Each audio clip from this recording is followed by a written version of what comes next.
رسول اللہ صلی اللہ علیہ وسلم نے فرمایا کہ پھر جب یہ معاشرے میں ہو تو یہ اپنے گفتگو سے، اپنے لباس سے، اپنے اٹھنے بیٹھنے سے، اپنے طور طریقے سے مرد الگ نظر آئے، عورت الگ نظر آئے۔ جو عورت مرد کی طرح بولنے کی کوشش کرے اور مرد کا انداز چال ڈھال اختیار کرے، مرد کسا لباس اختیار کرے اور مرد کسا زبان کی گفتگو اس کی ہو، اللہ کے نبی نے فرمایا اس پر اللہ کی لعنت ہے۔ اسی طرح مرد سے کہا تو اپنی مردانگی پہ خوش رہے، اس پہ مطمئن رہے، اللہ نے تجھے مرد بنایا ہے، تیری گفتگو مردوں کی طرح ہو، تو چال ڈھال میں عورتوں کی نقل نہ اتار، لباس پوشاک میں عورت نہ بن، اپنی بالوں میں اپنے بالیوں کے ذریعے عورت کا روپ نہ ڈھال۔ وہ عورت کا ایک الگ لباس ہے، وہ ریشم پہن سکتی ہے، وہ سونا پہن سکتی ہے، وہ ریشم پہن سکتی ہے، وہ سونا پہن سکتی ہے۔ مرد پہنے گا یہ عورت کی مشابہت ہے، مرد پہنے گا یہ عورت کی مشابہت ہے۔ ایسی مرد کا لباس اور ہے، عورت کا لباس اور ہے۔ دنیا میں جن قوموں کے ہاں دائرہ زندگی میں فرق نہیں، تو انہوں نے عورت اور مرد کا سارا فرق بھی مٹا دیا۔ انہوں نے عورت اور مرد کے جتنے فرق تھے سارے مٹا دیے، لباس سے، بالوں سے، حیت سے، سارے فرق مٹا دیے تاکہ دونوں ایک جیسے لگے۔ لیکن اسلام فطرتی دین ہے، فطرتی دین ہے۔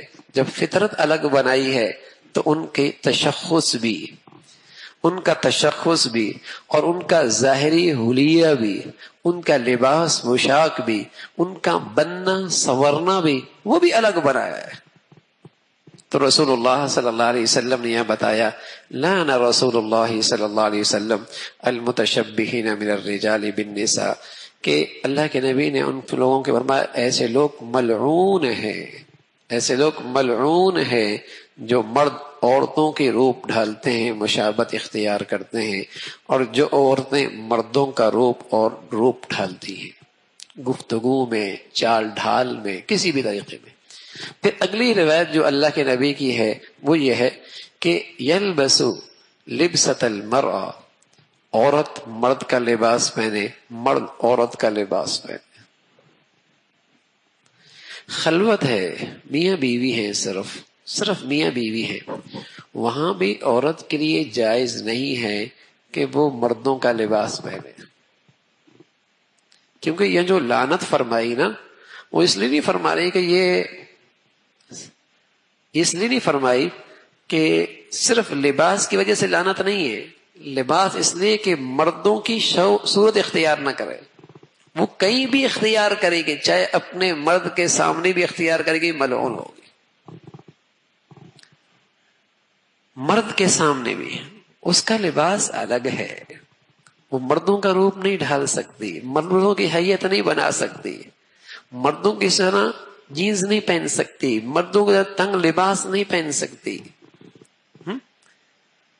بلکہ ایسا لباس تو مردوں کے لیے بھی جائز نہیں ہے کہ اتنا تنگ ہو کہ اس کے جسم کی حیت نظر آنے لگ جائے، تو حرام ہے، پردہ ہی نہیں ہے۔ تو مسئلہ صرف پردے کا نہیں ہے، مرد کے سامنے تو پردہ نہیں ہے، کوئی بھی لباس پہن سکتی ہے، لیکن حدیث میں رسول اللہ صلی اللہ علیہ وسلم نے فرمایا کہ عورتوں کے لیے مردوں کی مشابہت اختیار کرنا جائز نہیں ہے۔ ایسا لباس یا بان اس انداز سے کٹوانا، یا مردوں کا عورتوں کی طرح بالوں کو بڑھا دینا، یا مردوں کی عورتوں کی طرح بالیاں پہن لینا، یہ مشابہت ہے۔ تو اللہ کے نبی صلی اللہ علیہ وسلم یہ حرام ہے۔ اور پہلے مسلمانوں کے ہاں بچپن ہی میں بچوں کا لباس علیحدہ ہوتا تھا، بچیوں کا لباس علیحدہ ہوا کرتا تھا، بچپن ہی میں۔ ماؤں کو جب امید ہوتی تھی نا کہ اولاد آ رہی ہے تو وہ بچیوں کا بھی لباس بنا دیا گیا، تو بچوں کا بھی بنتا ہے۔ اب آسان ہو گیا، دونوں کا ایک ہی بنا لو، جو بھی آگے پہن لے گا۔ ویسے ہی پہنی ہے اس نے، پینٹ پہننی شروع سے۔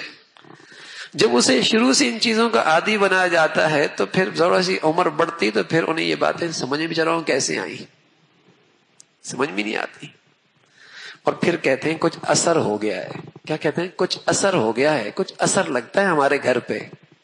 ہاں بھائی، جس گھر پہ اللہ کے نبی کی لعنت ہوگی اثر نہیں ہوگا تو اور کیا ہوگا؟